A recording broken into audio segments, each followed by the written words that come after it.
सद्गुरू coaching क्लासेसच्या YouTube चॅनलमध्ये आपल्या सर्वांचे सहर्ष स्वागत. तसेच सर्वांना नवीन वर्षाच्या हार्दिक शुभेच्छा. ग्रामरची सिरीज चालू आहे, 45 डेजचा कोर्स चालू आहे आणि आजचा दिवस आहे 17वा, टेन्सेस म्हणजेच काळ. आता आपण आज काळ समजून घेणार आहोत. आतापर्यंत आपण पार्ट ऑफ स्पीच, आर्टिकल्स वगैरे वगैरे असे 16 व्हिडिओ ऑलरेडी आपले पाहून झालेत. सेंटेन्सेस वगैरे सगळं झालंय. सेंटेन्स कसं तयार होतं, तर त्याच्यामध्ये सेंटेन्स तयार होण्याचा जो सिंपल फॉर्म्युला आहे, जो की आहे subject plus verb plus object, S plus V plus O. हा जर सिंपल जो फॉर्म्युला आहे, याच फॉर्म्युल्याचा आपण आज काय करणार आहे की याच्यात आता काळ त्याच्यामध्ये लावणार आहे. काळ म्हणजे एखाद्या व्याकरणाचा आत्मा असतो, म्हणजे ग्रामरचा जर आपण सोल म्हणलं तर तो टेन्स असतो. तर आता आज आपण टेन्स पाहूयात. मग काय पाहणार आहेत आपण नेमकं, तर टेन्स ची डेफिनेशन बघूयात पहिल्यांदा. Tenses show the time of action और state whether it happens in present, past और फ्युचर.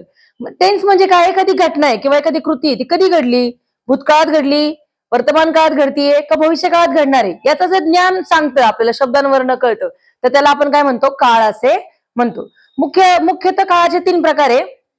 मराठीमध्ये पण 3च आहे, हिंदीमध्ये पण 3च आहे, तसे इंग्लिशमध्ये पण 3च टाइप्स आहेत. प्रेझेंट टेन्स, पास्ट टेन्स आणि फ्युचर टेन्स. बरोबर. आता तुम्ही म्हणता मॅडम एवढं मोठं बोर्डवर काय आहे, तर तुम्हाला माहितीये की अख्ख्या इंग्लिशमध्ये 10 जण करतात. 10 जण काय आहेत, ते डुअर्स आहेत, सब्जेक्ट आहेत.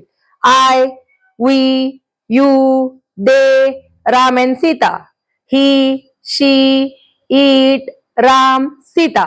तुम्ही म्हणता हे राम आणि सीता आणि हे राम सीता काय, हे राम सीता म्हणजे कोणतेही 2 व्यक्ती, मग त्या 2 मुली असतील, 2 मुलं असतील, कुणी असेल, 2 पर्सनॅलिटी एकत्र. आणि हा राम म्हणजे कोणताही मुलगा, कोणताही पुरुष, आणि ही सीता म्हणजे कोणतीही स्त्री. हे नावं तुम्ही काही पण असतील तुमची, तर हे 10 जण सोडून कोणी तिथं सब्जेक्ट म्हणून येत नाही. म्हणजे हे 10 जण आहेत, तर मग या 10 जणांच्या पुढे टू बीचे रूप काय लागतील, हा तो तक्ता सांगतोय. आणि क्रियापदाचं कोणतं रूप लागेल हे या तक्त्यामध्ये सांगितलेले. बघा, ही जी आडवी लाईन आहे, हे बघा, I, we, you, they, Ram and Sita, he, she, it, Ram, Sita, हे सगळे सब्जेक्ट्स आहेत, डुअर्स आहेत, करणारे आहेत. आणि हे जे उभे प्रकार आहेत, हे सब टाइप्स आहेत काळाचे. हा, तुम्ही म्हणता की मॅडम आता हे असं एवढं लक्षात ठेवायचं, तेवढं लक्षात ठेवायची गरज नाहीये. पण हा तक्ता दिला कशासाठी, मी काळ तुम्हाला बोटावर नाचवायला लावणार आहे. म्हणजे कसे बोटावर कसे नाचवायचे, तर मी तुम्हाला उद्याच्या व्हिडिओमध्ये नक्की सांगेलच, आज आपण थोडंसं बघूयात. तर 4 प्रकारचे आपल्याला ह्या डाव्या हाताला, आपण डावा हात ऍक्टिव्ह व्हायसाठी म्हणजे कर्मणी प्रयोगासाठी, म्हणजे जे सब्जेक्ट पासून चालू होतात त्या वाक्यांसाठी आपण लेफ्ट हँड पकडलाय. लेफ्ट हँड असं समोर पकडला, अंगठ्याचं काही काम नाही, अंगठा खाली. आता या बोटाला, प्रत्येकाला बोटाला 3 भाग आहे, पहिला, दुसरा, तिसरा. तर पहिला जो भाग आहे तो आपला आपण पकडला प्रेझेंट, मधला जो आहे तो पास्ट, आणि शेवटी जे फिंगर टिपला हे जे बोट उरतं ते फ्युचर साठी. असं एक्झॅक्टली सरळ 3 कॉलम नाहीये, थोडेफार मागं पुढे आहेत बोट, पण मग 3 कॉलम आहेत, पहिला, दुसरा, तिसरा. तर उभे किती रेखाने आहेत, 4. मग काळाचे प्रकार किती, मुख्य प्रकार 3. मग पहिल्यांदा आपण टाकलाय प्रेझेंट, दुसऱ्यांदा आपण टाकलाय पास्ट, आणि तिसऱ्यांदा आपण टाकलाय फ्युचर. मग आता पहिलं बोट आलं म्हणजे सिंपल. हा प्रकार कुठला झाला, सिंपल वाला. Simple present, simple past, simple future. मग दुसरं बोट काढलं मी, तर ते कंटिन्युअस वालं. कंटिन्युअस म्हणजे काय, एखादी क्रिया चालू आहे ते दाखवण्यासाठी जो काळ वापरतो आपण, त्यात कंटिन्युअस वापरतो. म्हणजे क्रिया चालू आहे, चालू होती, चालू असेल, त आहे, त होती, त असेल साठी आपण कंटिन्युअस हा टेन्स वापरतो. चालू काळ म्हणतात त्याला. त्याच्यामध्ये बघा, present continuous, past continuous, future continuous. परत तिसरं बोट काढलं तर तिसरा काळ काय सांगतो आपल्याला, की क्रिया झाली, आत्ताच झाली, आत्ताच लिहून थांबलीये. I just have finish my homework. Okay, like this. म्हणजे मी आत्ताच जस्ट क्रिया झालीये आणि आपण ती क्रिया करून आत्ताच आलोय. तर मग जेव्हा परफेक्ट क्रिया पूर्ण झालेली असती आणि ती आत्ताच झालेली असती, तो टाइम असतो. आत्ताच झाली आहे, काल झाली होती, किंवा उद्या झालेली असेल. म्हणजे परफेक्ट म्हणजे काय, क्रिया पूर्ण झाली हे दाखवण्यासाठी आपण परफेक्ट टेन्स म्हणजे पूर्ण काळ वापरतो. आणि हा खालचा जो आहे ना, खालचा तो इंटरेस्टिंग काळ आहे, त्याला त्याचं नाव आहे परफेक्ट कंटिन्युअस. ते म्हणतात मॅडम परफेक्ट पण आणि कंटिन्युअस पण, मग हा मधल्या दोघांचं कॉम्बिनेशन आहे. कसं की एखादी क्रिया सुरू केलीये, पण ती संपली की नाही संपली याचं ना आपल्याला वर्तमान काळात ज्ञान आहे, ना भूतकाळात ज्ञान होतं, ना भविष्य काळात असेल. म्हणजे चालू पूर्ण काळ म्हणतो आपण त्याला. काय म्हणतो आपण याला, चालू पूर्ण. म्हणजे क्रिया चालू झालीये पण संपली की नाही संपली हे आपल्याला ह्या काळावरनं कळत नाही. म्हणजे हा कोणता काळ झाला? Perfect continuous. शेवटचा जो प्रकार आहे तो परफेक्ट कंटिन्युअस. आता तुम्हाला मी असं नाचवायला शिकवणार, इकडनं इकडं इकडनं इकडं, पण ते नाचवायला शिकवायच्या आधी आपल्याला कोणत्या क्रियापदासमोर कोणत्या कर्त्यासमोर कुठलं टू बी स्वरूप लागतं हे समजावं म्हणून हा आजचा तक्ता आहे. एवढा सगळा प्रपंच आज त्यासाठी केलेला आहे आपण. चला आता बघूयात आपण. हे बघा, आता तुम्हाला मी आधीच सांगितलं, वर्बचे शिक्षण शिकवताना तुम्ही जर कोणी नवीन आजच जॉईन झाले असेल किंवा आजच तुम्ही चॅनल पाहत असेल तर तुम्ही याच्या मागचा जो वर्बचा व्हिडिओ आहे पार्ट ऑफ स्पीच मधला तो नक्की पहा. कारण जोपर्यंत क्रियापद कळणार नाहीत, 10 करते तर सोपंच आहे. आपण हातावरच केले 10 जण, I, we, you, they, Ram and Sita, he, she, it, Ram, Sita. पण वर्ब्स ढिगाणी आहेत. ढिगाणी म्हणजे काय? खूप आहेत, पुष्कळ आहेत. बरोबर. मग आता याला काय करायचं आपल्याला? तर वर्ब लक्षात ठेवण्यासाठी नुसते वर्बच नाही ठेवायचे लक्षात, त्याच्यानंतर आपल्याला त्याचं प्रूफ पण आहेत. V1A, V2A, V3A, V4A, V5A. V1 म्हणजे मूळ रूप, V2 म्हणजे भूतकाळी रूप, V3 म्हणजे पण भूतकाळी रूप. बरोबर. V2, V3 भूतकाळासाठी वापरतो, एक आपण परफेक्ट साठी वापरतो आणि एक आपण फक्त सिंपल पास साठी वापरतो. पुढे जर तुम्ही बघितलं तर ING वाला जो आपण ज्या क्रियापदाला ING लागते त्याला आपण V4 म्हणले आपल्या कन्व्हिनियन्ससाठी, म्हणजे आपल्याला समजावं, पटकन लक्षात यावं म्हणून आपण त्याला V4 म्हणले. आणि ज्या क्रियापदाला यस किंवा यस प्रत्यय लागते त्याला आपण V5 म्हणले. असे क्रियापदाचे 5 प्रकार मी त्या व्हिडिओमध्ये सांगितलेले. ज्याला क्लिअर नसतील तर इरेग्युलर, रेग्युलर सगळ्या प्रकारचे वर्ब माझे घेऊन झालेले आहेत. तर आज आपण आता मी तर तुम्ही म्हणता की V1 काय, V2 काय, V3 काय, तर हे त्याचं रिलेटेड आहे. V कडून आलाय तर वर्ब आहे, V फॉर वर्ब.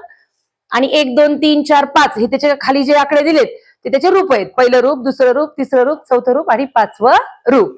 चला तर पहिले बघूयात आपण सिंपल प्रेझेंट टेन्स. बरोबर.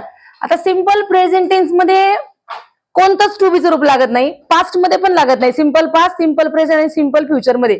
सिंपल फ्युचर मध्ये शल आणि विल लागतो. बरोबर. पण याच्यामध्ये फक्त क्रियापद लागतं, डायरेक्ट क्रियापद. कसं? तर बघा, सिंपल प्रेझेंट टेन्स मध्ये आयच्या समोर V1 म्हणजे क्रियापदाचं मूळ रूप इथपर्यंत मूळ रूप आहे. कुठल्या? ह्या सगळ्यांना. हे कोण आहेत? हे फर्स्ट पर्सन, हे सेकंड पर्सन आणि हे थर्ड पर्सन प्युरल. बरोबर. तृतीय पुरुषी प्युरल नाही, सिंग्युलर आहे. थर्ड पर्सन सिंग्युलर आहे. तिसरे जे व्यक्ती आपल्याला आहे. आणि हे कोण आहे? फर्स्ट पर्सन, ज्याच्यामध्ये आय म्हणजे मी स्वतः इन्व्हॉल्व आहे आणि वी आहे. नंतर you, they, Ram and Sita. बरोबर. हे आपण इतरांबद्दल बोलतोय. हे दोघं जण फर्स्ट पर्सन आहे. तर आता इथे बघा, ह्या जे हे इकडचा जो हात आहे आपला फर्स्ट पर्सन आणि यू, दे, राम अँड सीतावाला, त्या सगळ्याला क्रियापदाचं पहिलं रूप लागले. आणि इकडे काय झालंय? हे जे आहे ही, शी, इट, राम, सीता, याला क्रियापदाला यस किंवा यस प्रत्यय लागतात. आता हा जो नियम आहे ग्रामरमध्ये तुम्हाला अपवाद म्हणून सांगतात की तुमचे जर ही, शी, इट, राम, सीता असेल तर त्याच्यामध्ये तुम्ही क्रियापदाला यस किंवा यस प्रत्यय लावता. त्याला आपण सब्जेक्ट वर्ब अग्रीमेंट पण म्हणतो, की जसा करता बदलेल तसं आपल्याला क्रियापदामध्ये रूपांतर करायचं. त्यालाच म्हणतो आपण सब्जेक्ट वर्ब अग्रीमेंट. ओके. तर त्या अग्रीमेंटनुसार आपल्याला काय करायचं असतं की इथं क्रियापदाचं 5वं रूप म्हणजे अख्ख्या काळामध्ये तुम्हाला 5वं रूप एकाच ठिकाणी दिसणार आहे. कुठं? तर ह्या 5 जणांना. कोण 5? ही, शी, इट, राम, सीता, ह्या 5 जणांसमोरच तुम्हाला V5 वापरायचं. बाकी कुठंच तुम्हाला V5 लागतोय का? बघा, चेक करा, कुठंच V5 दिसणार नाही. बरोबर. आता पहिल्याचं सिंपल प्रेझेंट टेन्स आहे, त्याच्यामध्ये तेच सांगितलं की सिंपल प्रेझेंट टेन्स मध्ये सगळीकडे क्रियापदाचं मूळ रूप इथपर्यंत आणि हे ही, शी, इटला क्रियापदाचं 5वं रूप. सिंपल पास्ट जर बघितला, एकदम सिंपल आहे. अख्ख्या 12 काळामध्ये तुमचा V2 फक्त एकाच ठिकाणी येतो. कोणत्या ठिकाणी? तर सिंपल पासला. बाकी तुम्हाला V2चा काहीच म्हणजे कुठंच त्याचा उपयोग होत नाही. फक्त आपण क्रिया जो साधा काळ आहे, साधा भूतकाळ आहे, त्याच्यामध्ये आपण क्रियापदाचं दुसरं रूप वापरतो. बाकी 12ही काळामध्ये तुम्हाला V2 कुठंच वापरलेला नाही. म्हणजे बघा, V5 तुम्हाला या 5 जणांसाठी लक्षात ठेवायचं आहे. V2 तुम्हाला सिंपल पास मधल्या 10 जणांसाठी लक्षात ठेवायचं. मी तुम्हाला असं पण शिकवणारच आहे. V2 इथे लिहितो. आता हा आपला पहिलं बोट आहे तर हे V2 आहे. इथं क्रियापदाचं दुसरं रूप. ओके. म्हणजे इथं बघा, तुम्ही सेकंड लाईन मध्ये तुम्हाला सगळीकडे क्रियापदाचं दुसरं रूप. समजा आपण क्रियापद घेतली. समजा एक्झाम्पल आहे eat, ate, ate, eaten, eating आणि इट्स. बरोबर. तर इथं ह्या V5 साठी इथं काय होणार? He eats, she eats, it eats, Ram eats, Sita eats. तसं इथं ह्या सगळ्या 10च्या 10 जणांना हे V2 येणार आहे. तुमचं क्रियापदाचं कोणतं रूप येणार आहे? दुसरं रूप येणार आहे. म्हणजे काय येणार? I ate, we ate, you ate, they ate, Ram and Sita ate, he ate, she ate, it ate, ate म्हणजे हे खाल्लं, त्याचं खाऊन झालंय, क्रिया पूर्ण झाली. राम ॲट आणि सीता ॲट, म्हणजे सिंपल पासला क्रियापदाचं दुसरं रूप. आता बघा फ्युचर टेन्सला कसं लक्षात ठेवायचं, सोपं आहे. एक लक्षात ठेवायचं, 10 जण करणार आहेत ना, तर त्याला 2 जण मानाचे आहेत, असं लक्षात ठेवायचं. म्हणजे जेव्हा आपण असं गंमत करून लक्षात ठेवतो तेव्हा आपल्या लक्षात राहतं. 2 जण मानाचे कोण आहे, तर आय आणि वी यांना शाल लागती पांघरायला. म्हणजे काय लागतं, तर त्यांच्या क्रियापदासमोर जर टू बीचं रूप आलं तर ते शल असतं. काय असतं, शल. SHALL. मग आता बघा अख्ख्या फ्युचर टेन्सच्या लाईन मध्ये सगळीकडे क्रियापदाचं पहिलंच रूप आहे बघा, V1च आहे सगळीकडे, V1. बरोबर. आता इथं काय झालंय, आय आणि वी फक्त शाल पांघरणार आहे, एवढंच लक्षात ठेवायचं. आय आणि वी कोण, तर त्यांना शाल लागती, मानाचे मानकरी येते, त्यांना शालीशिवाय तर येत नाहीत बाहेर. बरोबर. पण बऱ्याच वेळी तुम्ही म्हणता मॅडम असं नाहीये, आम्ही तर बघितलंय आय विल पण असतं. हो, काही ठिकाणी ग्रॅमॅटिकल मिस्टेक असतात, काही पूर्ण जण एकदम परफेक्ट जिथं धडे वगैरे लिहितात, लेखक धडे वगैरे लिहितात, तिथं पूर्ण 100% ग्रामरचे नियम फॉलोच केले जातात. असं काही नाहीये, बऱ्याच ठिकाणी विल पण दिसेल तुम्हाला, पण grammatically shall is correct. Okay, तर तुम्हाला कळलं आता, म्हणजे ही लाईन तुम्हाला कळली. सिंपल फ्युचर मध्ये काय करायचं, आय आणि वीच्या पुढे शाल लावायचं, बाकी सगळ्यांना विल लावायचं. म्हणजे सोपं करायचं. आपल्याला अवघड केलं ना, तुम्ही म्हणता मॅडम 120 आहे, कधी लक्षात ठेवू, 10 आणि हे 12, 10 गुणिले 12 120 आहेत, पण खूप सोपे आहेत. त्याच्यामध्ये लक्षात ठेवण्यासारखं काही नाही, फक्त कुणाच्या समोर कोणतं रूप लागतं हे आपल्याला, म्हणजे आपल्याला एकदा वापरलं की आपल्या आपोआप डोक्यात बसणार आहे. मानाची मानकरी कळाले, शल आणि विलवाले. शलवाले 2 जण, आय आणि वी, बाकी सगळ्यांना विल. आता continuous present tense, continuous past आणि कंटिन्युअस फ्युचर, म्हणजे हे जे दुसरं बोट आहे, दुसरा प्रकार आहे कोणता, कंटिन्युअस वाला. याच्याकडे काळामध्ये सगळ्या क्रियापदांना चौथं रूप लागतं. आता चौथं रूप म्हणजे कोणतं, ING वालं.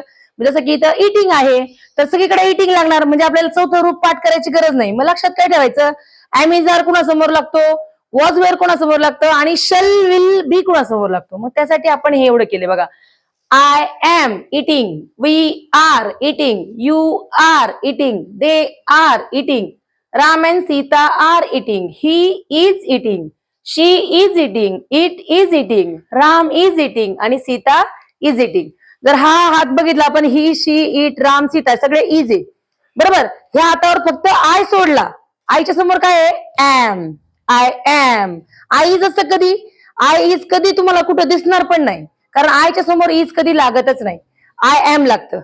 आणि भूतकाळ असेल तर आय वॉज लागतं. बरोबर. मग आता हे उरलेले जे ते 4 जण आहेत, प्युरल जे आहेत हे, हा म्हणजे कोण आहे हा, we are, they R,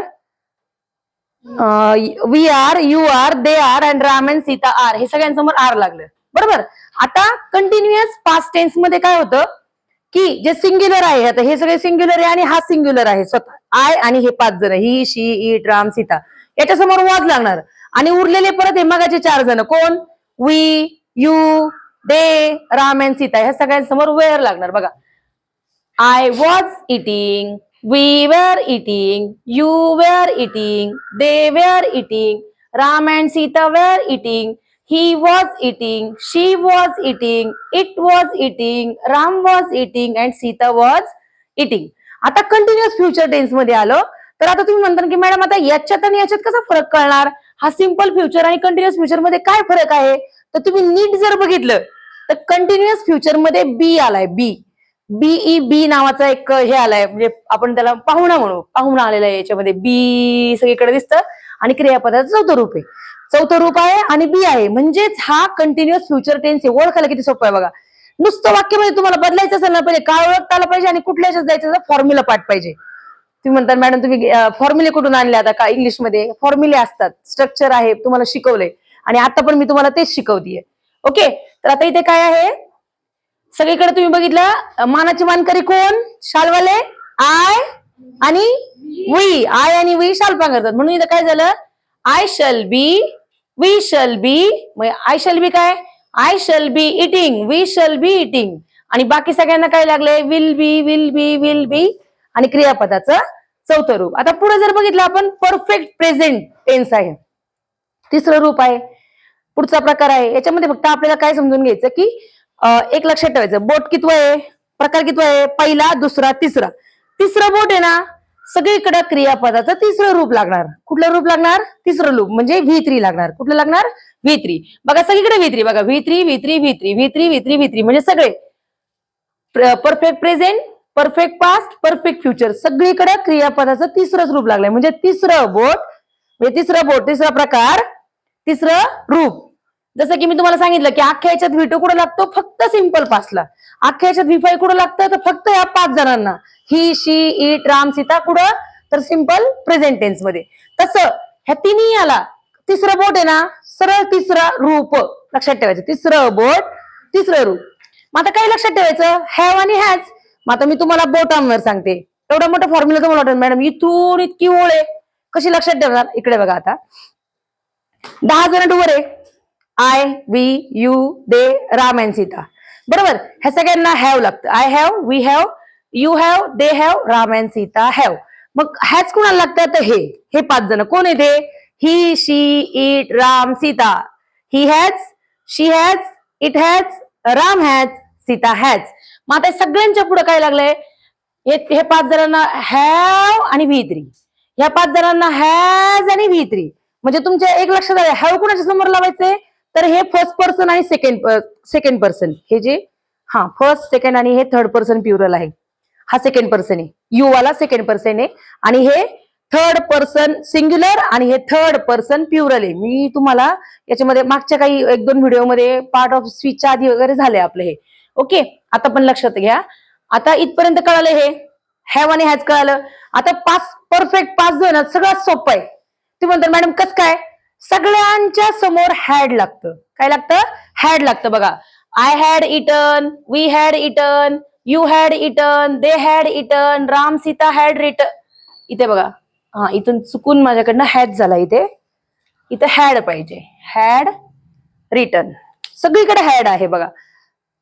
Ram and Sita had written, he had written, she had written, it had written, Ram had written आणि सीता हॅड रिटन. मी आता रिटर्न घेतलं का? इटन म्हणत होते. ओके. इटन म्हणजे खाणे आणि रिटर्न म्हणजे लिहिणे. ओके. मी इथून इथपर्यंत इटन घेतला आणि इथून रिटर्नचे एक्झाम्पल घेतले. ठीक आहे. ऍट द एंड तुम्हाला काय लक्षात ठेवायचंय की क्रियापदाचं तिसरं रूप आणि पास्ट टेन्स मध्ये सगळ्यांना हॅड लागणार आहे. म्हणजे किती सोपं आहे लक्षात ठेवणं. आता पुढचं जर आपण बघितलं तर परफेक्ट फ्युचर. मग याच्यामध्ये पण अजून एक जण येतो. जसं मग अशी बी आला होता कंटिन्युअस मध्ये, तसा इथं हॅव येतो. काय येतो? हॅव आणि हॅज दोघं जण येतात. शल हॅव V3. मग आता हॅव कुणाला लागतो तुम्हाला माहिती? मागच्याच मुलीला आपण शिकलो. हे 5 जणांना हॅव आणि ह्या 5 जणांना हॅज. मग फक्त आता इथं राहिलं काय? तर आय आणि वी मानाची मानकरी. मग त्यांना शाल हॅव आणि बाकी सगळ्यांना विल हॅव. आणि क्रियापदाचं कोणतं रूप? तिसरंच रूप. कारण आपला काळ कुठला चालू आहे? परफेक्ट वाला. कुठलं बोट आहे? पहिलं, दुसरं, तिसरं. तिसरं बोट म्हणजे तिसरं रूप. मग इथे काय आलं बघा. हॅव एक एक्झाम्पल घेऊया आपण. I shall have eaten. नंतर वी शल हॅव इटन. अशा प्रकारे मग इथे उरलेले सगळे यू विल हॅव इटन पासून इथपर्यंत सगळ्यांना विल हॅव इटनच येणार.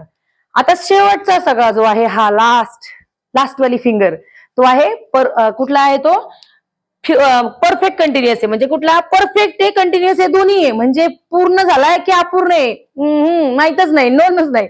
क्रिया सुरू झालीये, संपली की नाही माहितच नाही. मग आपण कोणता काळ वापरतो? हा वाला काळ वापरतो. सुरू झाली होती आपल्या समोर, चालू होतं पण संपलं. म्हणजे समजा आपण एखाद्या कीर्तनाला गेलो, कीर्तन सुरू झालंय, तुम्ही थोड्या वेळाने आले घरी, मग तुम्ही काय म्हणणार? कीर्तन सुरू झालेलं होतं, संपत आलेलं होतं, संपलं की नाही आपण तिथे आहे का बघायला? नाही. मग हा काळ वापरतो आपण. आलं लक्षात?